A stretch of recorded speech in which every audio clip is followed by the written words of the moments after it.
মধ্যমগ্রাম ফলে এই মুহূর্তে কিন্তু কেন্দ্রীয় বাহিনী ব্যবস্থা রয়েছে রাজ্যে কিন্তু তৎপরা কিন্তু কিন্তু যেভাবে দশটা ঘুরি না এই একেবারে বলে যে জনবহুল এলাকায় পরপর দুই ধরনের ঘটনা ফলে এই ঘটনাগুলি উত্তেজনা তৈরি হয়েছে।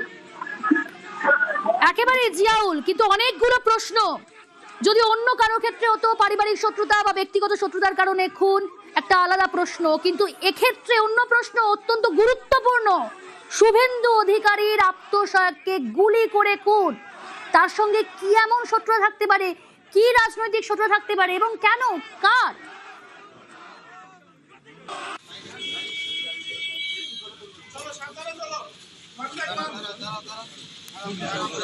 চলে যাওয়ার পরে সন্ত্রাস শেষ করতে পারছে না তো, চুরি আমরা পরে রাখিনি, শুধু দল আমাদের বেঁধে রেখেছে। একদম ঠিক, লাল করার জন্য মজবুর করেন না, একদম ঠিক কথা, খুঁজে কাউকে পাওয়া যাবে না, কথা দিয়ে দিলাম। একদম ঠিক। পীযূষ কালুরিয়ার বক্তব্য শুনলাম। আমি আবারও কথা বলবো, জিয়াউল রয়েছে আমার সঙ্গে। জিয়াউল, আমার কথা শোনা যাচ্ছে? জিয়াউল, যে ঘটনা ঘটেছে, চন্দ্রনাথ রথকে গুলি করে খুন করা হয়েছে, শুভেন্দু অধিকারীর আত্মসহায়ক অত্যন্ত গুরুত্বপূর্ণ এই জায়গায়। সেক্ষেত্রে জানতে চাইবো কেনই বা রাজনৈতিক এই চক্রান্ত করে খুন, কি কারণে আক্রোশ, কি জানতে পারছো? এটা অন্য কারোর ক্ষেত্রে একটা অন্য প্রশ্ন উঠতো, পারিবারিক কোনো শত্রুতা, ব্যক্তিগত কোনো শত্রুতা, কিন্তু শুভেন্দু অধিকারীর আত্মসহায়ক চন্দ্রনাথ রথকে গুলি করে খুন করার পিছনে ঠিক কি কারণ, কি জানা যাচ্ছে?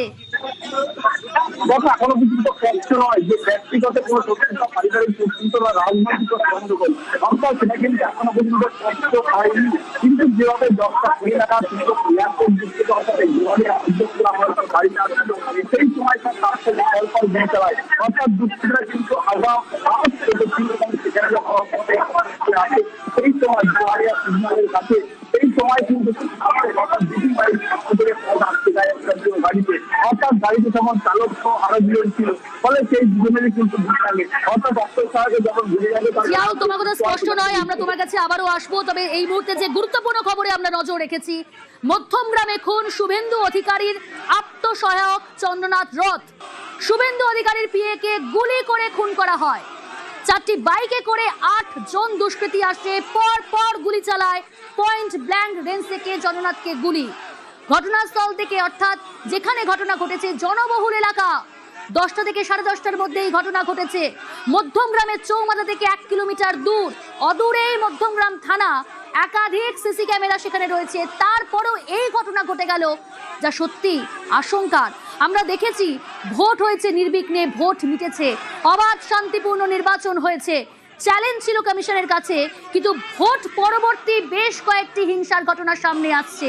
শুভেন্দু অধিকারী বাংলায় বিজেপি জয়ের কাণ্ডারি, তার আত্মসহায়ককে গুলি করে খুন করা হলো মধ্যমগ্রামে। এয়ারপোর্ট থেকে 2 কিলোমিটার দূর, চৌমাথা থেকে 1 কিলোমিটার দূর, এবং অদূরেই আপনাদের জানিয়ে রাখবো যেখানে ঘটনা ঘটেছে, ঘটনাস্থল থেকে অদূরেই হচ্ছে মধ্যমগ্রাম থানা এবং জনবহুল এলাকা, শুনশান নয়, জনবহুল এলাকা। 10টা থেকে 10:30টার মধ্যে একাধিক সিসি ক্যামেরা, সেখানে এই ঘটনা ঘটলো। দুষ্কৃতীরা 4টি বাইকে করে এসে 8 জন দুষ্কৃতীরা পর গুলি চালালো। চন্দ্রনাথের মাথা, বুক, পেটে গুলি লাগে, একেবারে পয়েন্ট ব্ল্যাঙ্ক রেঞ্জ থেকে গুলি চালায় দুষ্কৃতীরা এলো বাইকে করে, গুলি চালালো, কিন্তু কোথায় গেল, কোন রাস্তা ধরলো জানার চেষ্টা করছি, আপনাদের জানাবো। কিন্তু তবে তার আগে এই মুহূর্তে যে ছবি দেখাচ্ছি, আরো একবার দেখাচ্ছি, মধ্যমগ্রামে বেসরকারি হাসপাতাল, তার বাইরে বিজেপি কর্মী সমর্থকদের সেখানে কিন্তু বিক্ষোভ দেখাচ্ছেন তারা। ইতিমধ্যে একাধিক বিজেপি বিধায়ক তারা পৌঁছেছেন সেখানে।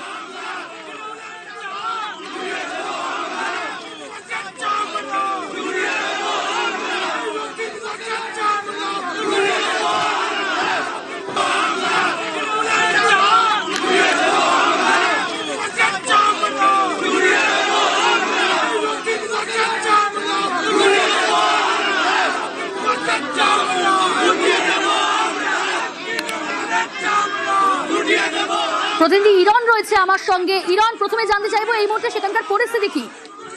দেখো এই মুহূর্তে একে একে বিজেপি নেতৃত্ব তারা আসতে শুরু করেছেন। অগ্নিমিত্রা পাল এসছেন এবং আরো বিজেপির কয়েকজন নেতা এসছেন এবং বিজেপি কর্মীরা রয়েছেন। এই মুহূর্তে ছবি দেখতে পাচ্ছ, যে ছবিটা আমি দেখাবো, যে এই মুহূর্তে গেটের দরজায় প্রচন্ড ভিড়, বিজেপি কর্মীদের ভিড়। তারা একবার তারা ভেতরে ঢুকতে চাইছেন এবং এই পরিস্থিতি এই মুহূর্তে গেটের দরজা খুলে দিতে হলো, কারণ প্রচুর পরিমাণে এই হাসপাতাল যেখানে রয়েছে বেসরকারি হাসপাতালে তার দেহ রাখা রয়েছে, এখানকার ছবি দেখাই গেটের দরজা মানে আটকে রাখা এই মুহূর্তে কার্যত অসম্ভব, কারণ মানুষ একবার ভেতরে যেতে চাইছেন এবং একজন আত্মীয় এসছেন।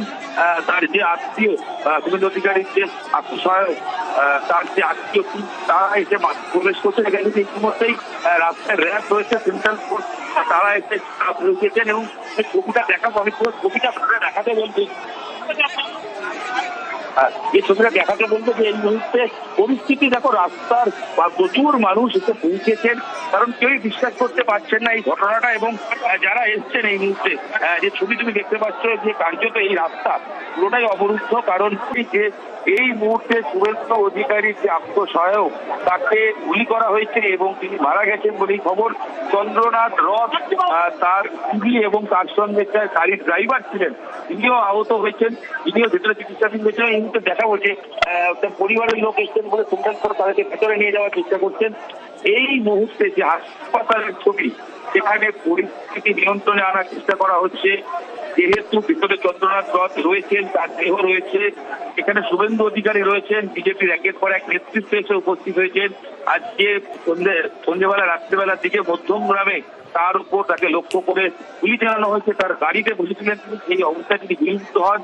তাকে দ্রুতার সঙ্গে এই হাসপাতালে মধ্যমগ্রাম বারাসাত রোডের ওপরে যে হাসপাতাল, সেখানে নিয়ে আসা হয়, কিন্তু যেটা খবর তিনি গুলিবিদ্ধ এবং তিনি মারা গেছেন বলেই খবর। এবং তারপর একেবারে ইরন যে ছবি আমরা দেখছি, সেখানে মধ্যমগ্রামে যে বেসরকারি হাসপাতালে নিয়ে যাওয়া হয়েছে চন্দ্রনাথ রথকে, যেখানে চিকিৎসক মৃত বলে ঘোষণা করেছেন এবং তার গাড়ির চালক, তার অবস্থা আশঙ্কাজনক। তবে যে ছবি দেখছেন, মধ্যমগ্রাম বেসরকারি হাসপাতালের বাইরে বিজেপি কর্মী সমর্থকরা তারা বিক্ষোভ দেখাচ্ছেন। একাধিক বিজেপি বিধায়ক তারা সেখানে পৌঁছেছেন। শুভেন্দু অধিকারী তিনি পৌঁছেছেন, সুকান্ত মজুমদার রয়েছেন সেখানে, পীযূষ কানোরিয়া রয়েছেন, একাধিক বিজেপি বিধায়ক যেমন রয়েছেন সুকান্ত মজুমদারও। সার্বিক ছবিটা দেখাচ্ছি আপনাদের। যে ঘটনা ঘটেছে, অত্যন্ত চাঞ্চল্যকর ঘটনা। মধ্যমগ্রামে খুন শুভেন্দু অধিকারীর আত্মসহায়ক চন্দ্রনাথ রথ। অনুপ রয়েছে আমার সঙ্গে। অনুপ, বিজেপি কর্মীদের সঙ্গে থাকো। আজকে চন্দ্রদার উপরে গুলি চালিয়েছে রতিন ঘোষের নেতৃত্বে। সারা বাংলায় কোথাও বিজেপি কর্মীরা মার খাচ্ছে না, মধ্যমগ্রামে কেন মার খেল? রতিন ঘোষ আপনার কি বলে ওটাকে, অ্যাসেম্বলিতে যেভাবে উনি রিকাউন্টিং করে জিতে আসার পরে যে হারমাতের কাজ চালাচ্ছে, উনি অভিষেক বন্দ্যোপাধ্যায়ের নির্দেশে আমাদের কার্যকর্তাদের গুলি করছে। চন্দ্রদা আমার ভিত্তি সম, আমিও 84 দিন জেলে ছিলাম নবান্ন অভিযানকে কেন্দ্র করে। সেদিন চন্দ্রদা আমার বাড়ি গেছিল। আজকে চন্দ্রদা কেন শুয়ে আছে, আমাদের কষ্ট হচ্ছে, কান্না পাচ্ছে। আমরা এতদিন কষ্ট করলাম, জিতলাম, জিতে আমরা হেরে গেলাম। কার? চন্দ্রদার বাড়ি মেদিনীপুরে। এখানে উনি থাকতেন, উনি শুভেন্দুদের আত্মসহায়ক। মধ্যমগ্রামে উনি গাড়ি করে যাচ্ছিলেন, বাই রোডে যাচ্ছিলেন, অন দা ওয়ে কলকাতা যাচ্ছিলেন, কারণ শুভেন্দুদা কলকাতাতে সভা ছিল, সেখানে মিটিং ছিল, সেখানে যাচ্ছিল। অন দা ওয়েতে যাওয়ার সময় ওনাকে গাড়ি করে গুলি করেছে। অ্যারেস্ট করতে হবে ইমিডিয়েট। আমি জাস্ট খেতে বসেছিলাম, টিভি চালিয়ে দেখলাম চন্দ্রদাকে গুলি করেছে, তাই এখানে এলাম। আমার নাম অসীম দেব, আমি কিষাণ মোর্চার। রাত 12টা বেজে গেছে। নিউজ 18 বাংলায় নন স্টপ কভারেজ। আমাদের সহকর্মীরা রয়েছে একেবারে ঘটনাস্থল থেকে, মধ্যমগ্রাম বেসরকারি হাসপাতালের সামনে থেকে। একাধিক প্রতিনিধি আমাদের সঙ্গে রয়েছে। একেবারে সবার আগে সব আপডেট তুলে ধরছি নিউজ 18 বাংলায়। রাত 12:30 ঘড়ির কাঁটা বলছে 12:44। সমস্ত খবরের আপডেট দেবো আপনাদের। এই মুহূর্তের অত্যন্ত গুরুত্বপূর্ণ চাঞ্চল্যকর ঘটনা, মধ্যমগ্রামে খুন শুভেন্দু অধিকারীর আত্মসহায়ক চন্দ্রনাথ রথ এবং তার গাড়ির চালক আশঙ্কাজনক অবস্থায় হাসপাতালে ভর্তি। অনুপ রয়েছে আমার সঙ্গে। অনুপ, যে ছবি আমরা দেখাচ্ছি, একাধিক বিজেপি বিধায়ক যেমন পৌঁছেন, সেখানে শুভেন্দু অধিকারী পৌঁছেছেন এবং একই সঙ্গে বারবার করে যে প্রশ্নগুলো উঠছে, যে যেখানে জনবহুল এলাকা, একাধিক সিসি ক্যামেরা, তারপরেও এই ঘটনা ঘটে গেল। এখনো পর্যন্ত ঘটনা ঘটেছে প্রায় 2 ঘন্টা 2.5 ঘন্টা অতিক্রান্ত, কোনো কিছু কাউকে আটক বা গ্রেফতার বা সিসি ক্যামেরা ফুটেজ খতিয়ে দেখছে, তুমি যেমনটা কিছুক্ষণ আগেই জানাচ্ছিলে। কি চিহ্নিত করেছে পুলিশ এখনো পর্যন্ত, কি আপডেট পুলিশ সূত্রে? ঘটনা ঘটা 2 ঘন্টা অতিক্রান্তের বেশি হয়ে গেছে, এখনো পর্যন্ত কাউকে আটক করা পুলিশের সম্ভব হয়নি। যদিও একটি বাইক আটক করেছে, সেখান থেকে সেই বাইকের তথ্য ধরেই দোষীদের খোঁজার চেষ্টা করছে পুলিশ। এবং 8টি জায়গায় সিসি ক্যামেরা ফুটেজ ইতিমধ্যে পুলিশের পক্ষ থেকে সংগ্রহ করা হয়েছে এবং সেই ফুটেজ থেকে একটি বাইকের সন্ধান পায়, তার পরবর্তীতে বাইক আটক করা হয়েছে। এবং এই বাইক আটক করার পরে দোষীদের খোঁজ পুলিশের পক্ষ থেকে করা হচ্ছে। কিন্তু পুলিশের যে ভূমিকা নিয়েও বেশ কিছু প্রশ্ন উঠছে, কারণ এয়ারপোর্ট থেকে 3 কিলোমিটার দূর যেখানে ঘটনাস্থল, সিসি ক্যামেরা চাদরে মোড়া, সেখান থেকে 4টি বাইক ফলো করলো 8 জন মিলে। এবং নির্জন যে জায়গা, সেখানে গুলি করে পয়েন্ট ব্ল্যাঙ্ক রেঞ্জ থেকে খুন করা হলো ফিল্মি কায়দায়। এবং তার ঠিক অদূরেই দেখা যাচ্ছে এগিয়ে গেলে মধ্যমগ্রাম থানা 1 কিলোমিটার পার করলে, এবং সেখান থেকে দুষ্কৃতীরা মধ্যমগ্রাম থেকে কিন্তু গুলি করার পরবর্তী ক্ষেত্রে পালিয়ে গেল। এবং ফিল্মি কায়দায় দেখা গেল পিছনে ধাওয়া করার পরবর্তী ক্ষেত্রে একটি জায়গায় গাড়ি এসে দাঁড় করালো, তারপরে পয়েন্ট ব্ল্যাঙ্ক রেঞ্জ থেকে পরপর প্রায় 16 রাউন্ড গুলি ছোড়া হয় বলে এমনটা অভিযোগ। এরপরে এই মৃত্যু সুনিশ্চিত করার জন্যই এত গুলি ছোড়া হয়েছে, এমনটাই কিন্তু পুলিশ প্রাথমিকভাবে জানতে পেরেছে। এবং এই যে ঘটনার পিছনে কি রাজনৈতিক কোনো বিষয় নাকি অন্য কোনো উদ্দেশ্য রয়েছে, বিষয় কিন্তু পুলিশ স্পষ্ট করতে পারেনি। পুলিশের পক্ষ থেকে বলা হচ্ছে গোটা ঘটনা তার তদন্ত শুরু করেছে এবং দোষীদের ইতিমধ্যে গ্রেপ্তার করা সম্ভব, কঠোর শাস্তি দেবে। তার কারণ একটি বাইক পুলিশের পক্ষে আটক, বাইকের নাম্বার প্লেটের সূত্র ধরে কিন্তু দোষীদের খোঁজ করা হচ্ছে। এবং এই যে ঘটনা যখন রাত 10টা 20 নাগাদ ঘটে, অত্যন্ত নির্জন জায়গা হলেও কিন্তু